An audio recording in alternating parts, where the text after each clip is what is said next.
When you live, you must live well. And by well, I don't mean it's only a show of good food, good holidays, good clothes, good homes, because there's no end to that. It's a good and enriched soul, because that's the only time at the end of the day you will sleep peacefully. Spirituality is not something necessarily of religion, but there is a supernatural power who's omnipresent, who's omnipotent, and who we're answerable to ultimately. Now that keeps me grounded. Spirituality, interesting, like our grandmother did for both of us. You just stick to it. Exactly. And then you don't take it as a chore. You take it's a story. It's a story unfolding in front of me, and I wanted to know the next chapter. Hi, Ameesha. Hi. Lovely to have you here. Of course, I know you for, I don't want to say decades, but let's say ever. And I've seen you through the years. And of course, you look as stunning or even more now than what I saw you in college, which is great. So I always believe beauty is within and outside. That makes a person beautiful. Absolutely. And I've always seen you come across as somebody who is both. Okay, so let's start with our chat, Ameesha. So you've been part of the industry for a long time, quite some time, and with lovely, cherishable moments, I'm sure. What ignited your path to spirituality? So I think my spiritual journey didn't start in the quintessential, stereotypical way of getting spiritual. I think it came through many means. Two of those means were probably music, which leads to meditation. I'm a person who listens to, you won't be able to tell that from maybe my glamorous personality that is in front of the camera, but from Jagjit Singh ghazals right to Julio Iglesias, who I love. And I can listen to Spanish music, French, to Gypsy Kings, to the current trending music. So music gives me a sense of calm, but I'm an avid reader. I read almost a book a week. Time permitting, I try and grab 15 minutes before bed, maybe first thing in the morning, on long flights, in between shoots, on the set. A lot of these books, when I was reading them, I would write notes and I would refer back to them maybe a year later and see how much have I changed as a person from then? Have I grown? Have I enriched my mind, my soul? Because bank balance can go up and down. What is really important is to enrich your soul. And that's a journey I embarked on very early. And I think maybe I grew up before my time as well. But I think that was my soul nourishment. Amazingly put, because I always feel devotion, as we say in spirituality. It is always said by seers that the best way to connect and feel devotional is music. So music could be of any kind, like you said. It could be, of course, singing the devotional songs or hymns or something which gives you joy. And also they say, I believe that with any profession you do, even it may be business, there has to be a side of you which has to pursue the arts. Because only when you balance the brain, does your brain connect with that universal entity and kind of reaches beyond. So I think you made a very lovely point of connecting not with the typecast music, but with music itself, which is a resonance, which is like a vibration, connects to the divine. And I would also confirm with your second point, which is we call Gyan, knowledge. So reading, whether it's books which inspire you, makes you improve your whole life, it makes you appreciate people, makes you improve your gratitude. You do your soul searching. Yeah. So that's another way of. So you said it I must appreciate it. It's a very practical way of looking without doing any prescribed norms or following a path which is prescribed as per the book. So then you have had so much fame, success, adulation. And I see even till date, whenever you go out, you have throngs of people, fans coming to you, photographers wanting to photograph you. So the human mind is such that we always get overwhelmed with what we see. So how would you deal with this in the sense, of course it's joyful to be sought after, but ultimately, as you say, nothing is perpetual. And everything in life is down and up. So when you get this overwhelming adulation, what do you think in your mind and how do you deal with it? So I think that first of all, I was very privileged to have an extremely sound education, an extremely grounded upbringing, a very disciplined lifestyle, one that I was never spoilt. I had access to everything, but there was nothing in excess. Nothing in excess was allowed. You had to earn your bit. but you have to work towards it. But I never let fame, name, adulation in my profession get to me, because I knew it's very temporary. It can go away in a split second. So don't enjoy your success so much that when a failure hits you, and it will hit you the next Friday, one Friday the public and the industry makes you a hero, and the next Friday they pull you down and make you zero. And it's a very tough thing, because it's a public profession. Every single person out there thinks they have a right to judge you. Tell me one profound point which stays with you till date, something which you presented in this topics. You've mentioned a few of them, which has stayed with you as the most strong part of your life thereafter. So, Jagjit Singh, who I told you I was a great fan, and he was also my godfather and family friend. Other than his ghazals and his songs that he sung for films, he sung a lot of spiritual, bhajans and things. And there's a very famous ghazal which influenced me a lot. There were 2-3 lines. He said, "Sar jhukaoge to patthar devta ho jayega." Okay? Now it means that this idol, or any, it could be Ganesh ji, Lord Krishna, Lord Ram, Lakshmi ji, Hanuman ji, any, or Lord Christ. At the beginning, it's patthar only. Of course. And it's carved to give you that idol that you may worship. So, sar jhukaoge to patthar bhi devta ho jayega. It's what you pursue. So, for me, religion is one, God is one. I may have my preferences, like I love my baby Krishna, I love Hanumanji, I get Shakti from Shivji. But they're all one. But they're all one, because at the end of it, Hinduism is a philosophy, it's a way of life. And I think you have to take the good from all religions and just, merge it into your own personality to be the best that you can while you're living on this earth. So do you go to temples and places of worship? And what would you say is what would you say when you go to a place of worship would be your feeling in a word? Home. Lovely, profound. And it doesn't have to be the commercial place that is popular, that, Char Dham को art कर दो, या 8 धाम को ये कर दो, या तिरुपति भी जाना चाहिए इस लाइफ टाइम में, या वैष्णो देवी भी जाना चाहिए.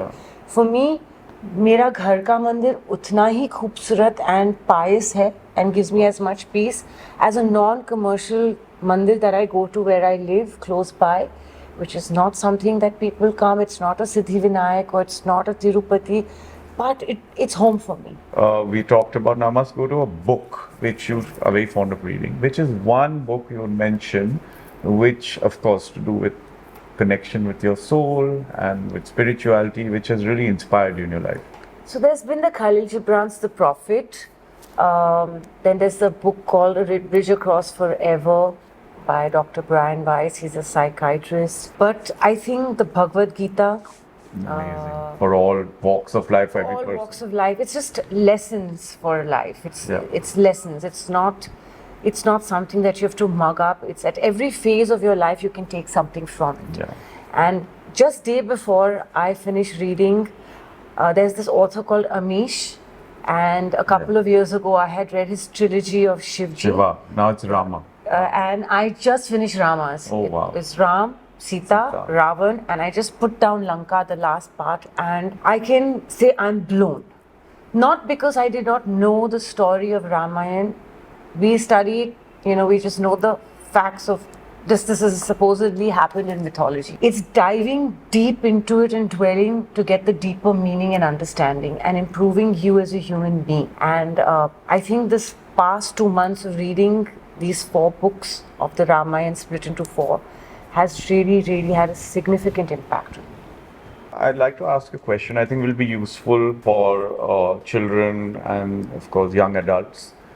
There's a lot of, suppose when you do an exam, the kids, you have a test the next day, or you have CBSE papers. There's so much anxiety, and we've heard, of course, some unfortunate events where there's so much pressure on the children and they actually harm themselves. And of course, it brings us to an important point of mental health, which is a separate topic. But I would like to understand from you is that, of course, in some way, when a movie releases on a Friday, And I'm sure when Gadar released, which was a hugely successful film of yours, beat all records of all films last year, Touchwood. What did you feel the day before it released?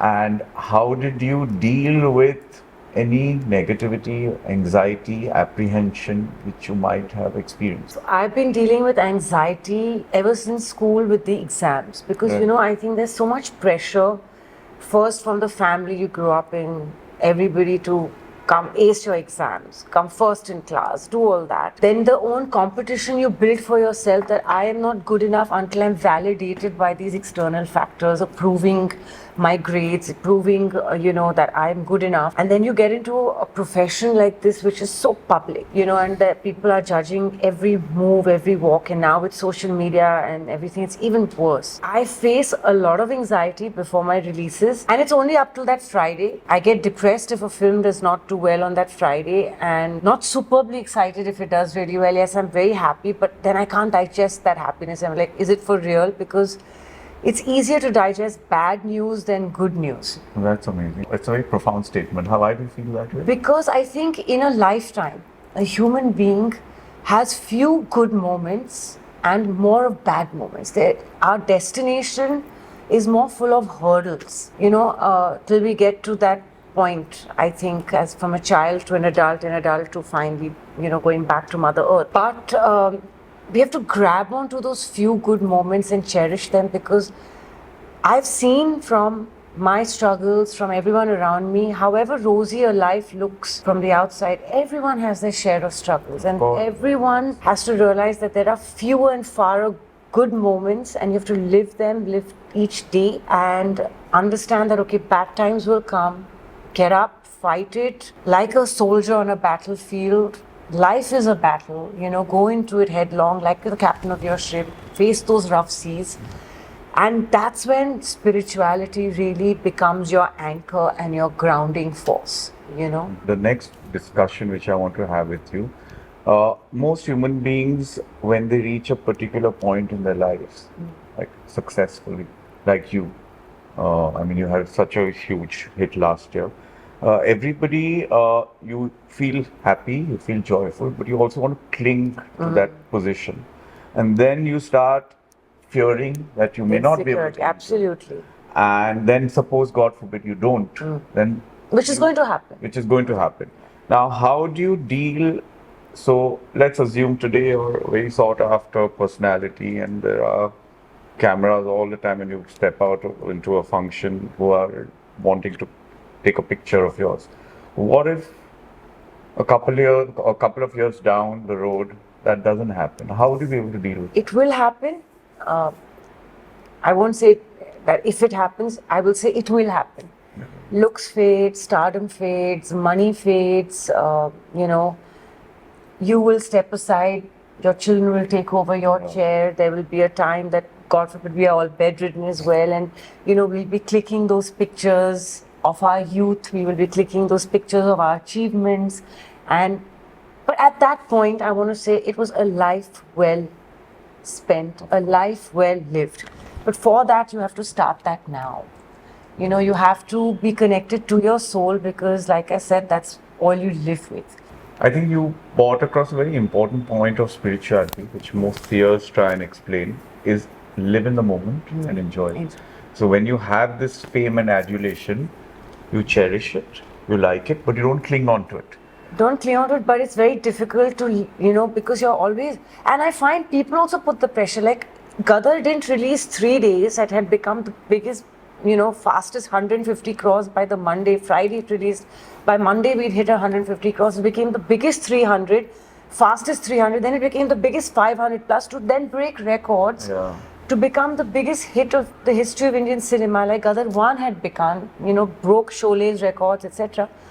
But people around me also were not letting me enjoy the moment, because they're like, Acha, now Gadar, uske baad kya? Now what? Yeah, so I know. That question, and I actually have to stop people and say, yeah, after you become the biggest hit in the history of Indian cinema, and I've had the privilege to do it twice over, with Gadar 1 and with Gadar 2, and now enjoy, cherish, at least live let me it, enjoy. But appreciate the it. public pressure of society around you, and I think as individuals, we need to make it easier for other people too, and not stop asking people now what next.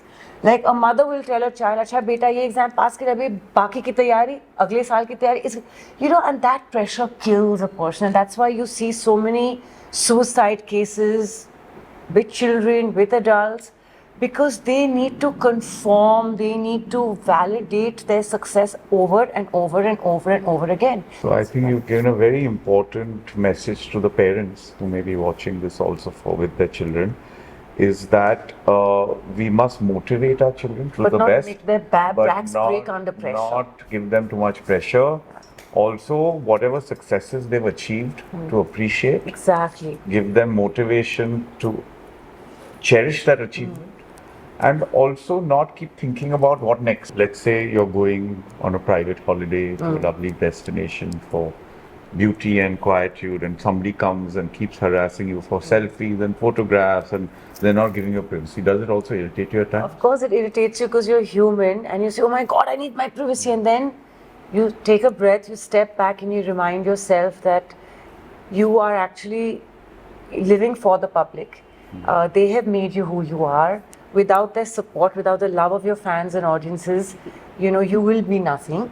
And enjoy the adulation, because one fine day it will go and then you will miss these moments. Ameesha, as you said, we've all gone through our own shares of turmoils and problems. Sometimes it's just down and out in life. At those completely dismal times, let's say, we've all experienced, you, me, everybody else. Every human being has their own moments of despair. At that time, how do you deal with that feeling of total, what would I say, total lack of energy, faith, enthusiasm? You just feel like giving up, depression. You may call it depression clinically, whatever. How would you deal with it at that time, and what would you turn to First get of you all, out I of it? turn to my really close friends like Kunal and his wife Shalu, and I have a good cry. Like, I am not ashamed of crying. I'm not ashamed at all of saying, because I don't think tears are weakness. You have to let your heart out, and I will cry, and I will howl, and I will scream if I have to, and I will cry. I don't think I'm less strong because I cry. I don't think a man is less strong because if he sheds a tear, it's more endearing. It's beautiful to be vulnerable. It's lovely to have a vulnerability about you, have an innocence about you. And then I will look upon God. I will look upon to find my inner strength. Because see, there can be a lot of props to hold you up. Yeah. Okay, they can be, but you have to get up and stand. I can't always have a clutch. I can't have a clutch, in friends or family, whoever. Because you're still depending Because on I have to, something yes, and I outside. have to find that inner strength in me. Yeah. And they may be my medium to finally, take me there. And ultimately, it's always your spiritual self that gets that strength, because you will not stop tossing and turning in that bed of yours alone if you don't have that inner spiritual strength. Amazing. So somewhere deep down, we have to touch with our inner selves. Absolutely. When Touch our we go souls. through this share of downs, which are down and out in life, to kind of resurrect us and carry on. And I couldn't agree more with you on that. Going into another thing, since we talk about soul science, which we teach to students, what we call at the end of some chapters, we give topics to the children called soul gyan. And then so what we can do is, this is the book which basically children study from, and I would just turn to one of the soul gyans, and then I'll just read out a topic to you, and then we can have a discussion, or you can talk, or whatever we want to do.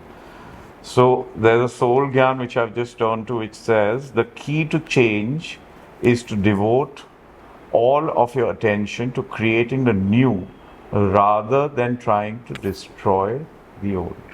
What does this statement mean to you? I think something that we've grown up with, that the only thing permanent is change.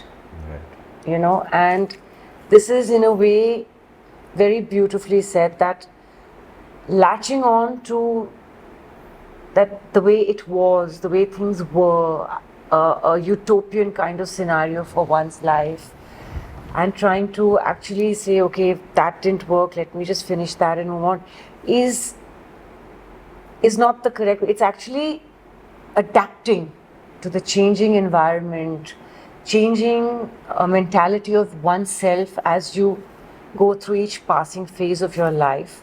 And that is what adapting is what will hold you in good stead. I mean, I think we've come from a generation where we saw no mobile phones. Then we saw the Nokia, but there was only SMS and extremely expensive phone calls.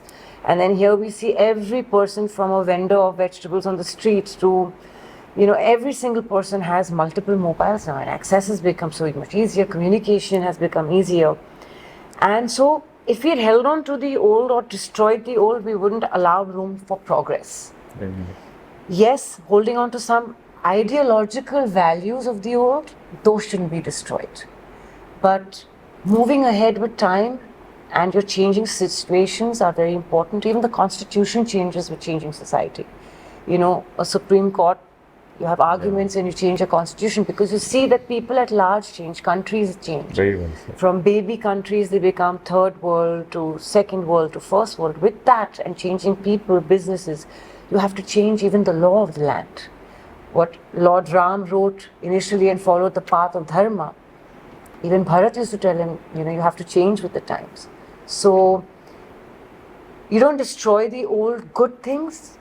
You don't try and say that I have to tamper with them, but you build on them to make new changes. I think that's very important. Amazingly said. Very well. What would be your perspective? So it's pretty similar to yours, but obviously I had a learning process in this because I'm a very sentimental, emotional person.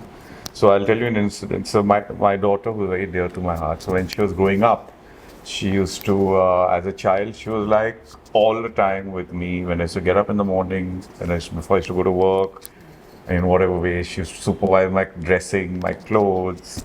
Typically daddy's little girl. She used to come to office and play with, I used to kept a toy room for her.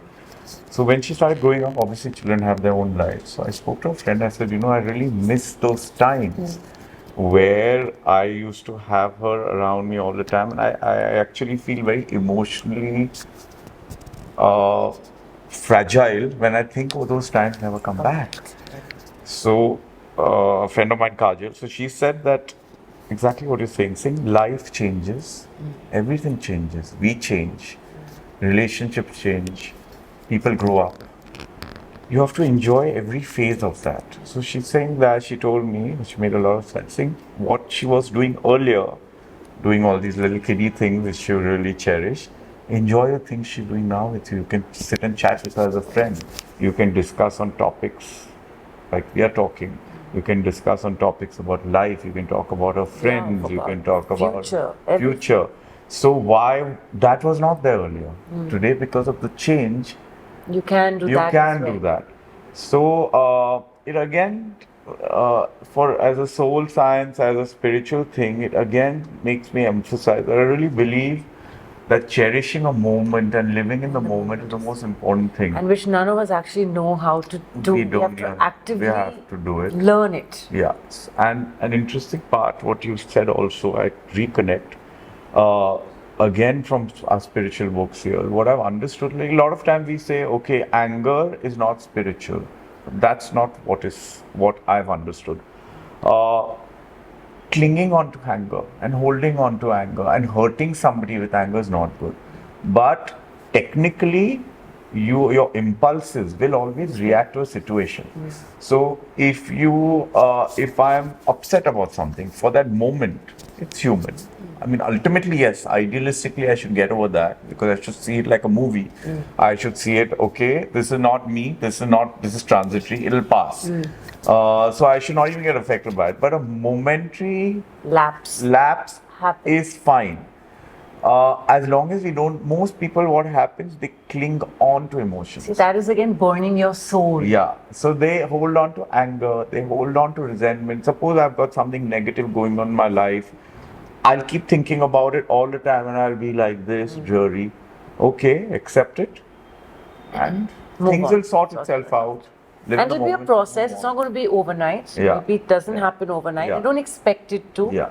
But learn to adapt, move, be positive, don't make yourself toxic with negativity. Yeah, so that's exactly what I think the sentence is trying to say. That let the old go and create something new which you value and cherish. And that's what we also learn, no, detachment to certain things. And like you said, life is about action and reaction. Certain situations will get you angry, some will get you happy, some will get you laughing. Life is all about that. Now let's get to what is a very famous section of every interview is a rapid fire round. They're also most scary normally. But we are on the spiritual path, so they'll be very comfortable. And if you feel scared at any time, ask me the same question, and I'll try and be as impulsive as you. So let's go with that, and I'll just as quick as you can or as short as you can, just answer whatever comes to your and to your intuitive mind, since you're talking about the soul. Favorite spiritual book or author? Khalil Gibran, The Prophet, and I think I'm also in love with author Amish. They may not be considered spiritual, but in a way they've awakened my spiritual learning path. You know? Favorite spiritual quote, if anything comes to your mind? I think only Ji's ghazal that I mentioned before, the lines that sar jhukaoge to patthar bhi devta ho jayega. If you were a superhero, what spiritual power would you use to spread what? I would just use a lot of positivity, to spread. I don't want to say again the utopian things that, stop negativity, stop jealousy, but I would just say to imbibe and infuse positivity in any situation. Look at the cup that's half full rather than half empty, and keep learning from mistakes. Lovely.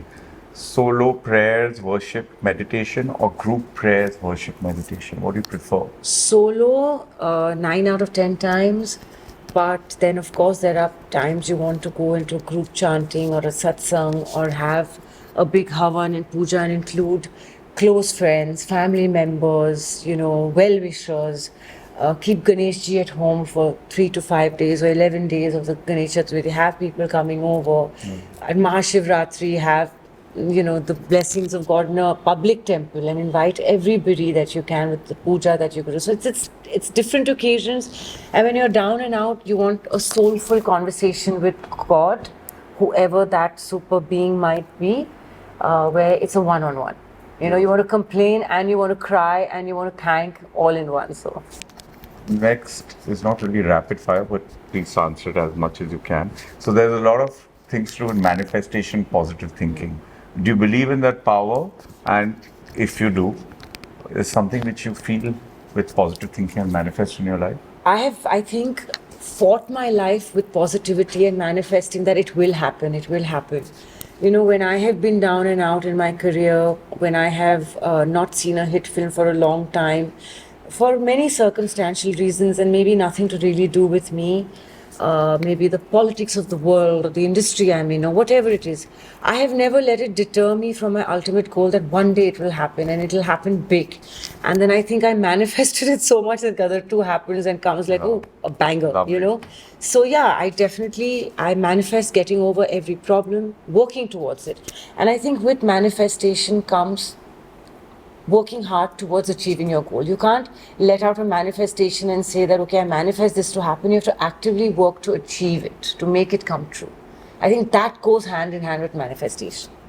So basically, again, taking Gadar as an example, you put positive thoughts for it to become a success. You worked hard, which I saw the result in the film, and that's success. And the result was probably bigger than I manifested. That's the power of manifestation. Absolutely. Well done. It gives you more than you can even ask for.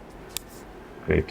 One lesson you learned from a very challenging time, which has been very troublesome to you? Well, I had some unfortunate reasons why I had to leave, and live independently and on my own without any adult supervision.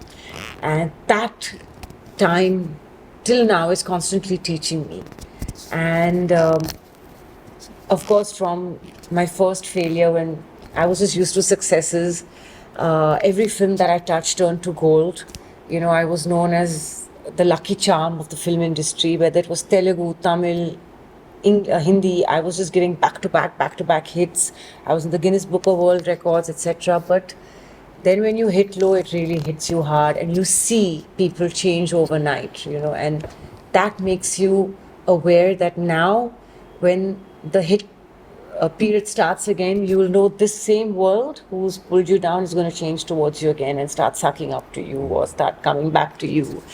And there are more people in a good time, only for your good times, and very less in the bad. So stick with the people that are truly there in your bad times with you.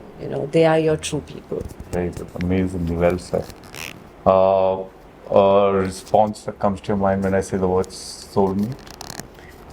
I think soulmate is not necessarily a partner, a lover, or anything. It's someone who just understands you in and out. And the person for me, that would be my best friend, my business partner, Kunal.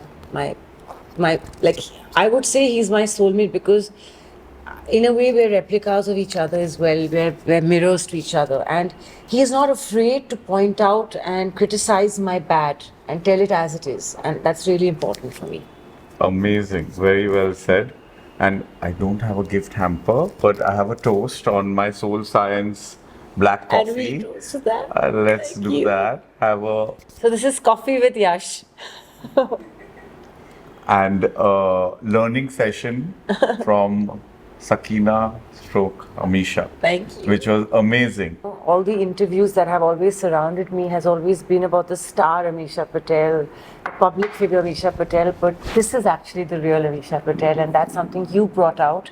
And I think that is what soul science is. It's about, your real inner self, and very few people realize how important that is, to be your real, true to yourself thing. And introducing this subject, like I said before, it's just incredible, and I'm so proud and happy that my closest friend Yash Birla has done this in his education institution, and I'm very proud to be seated here with him doing this interview. So the pleasure is all mine. Thank you.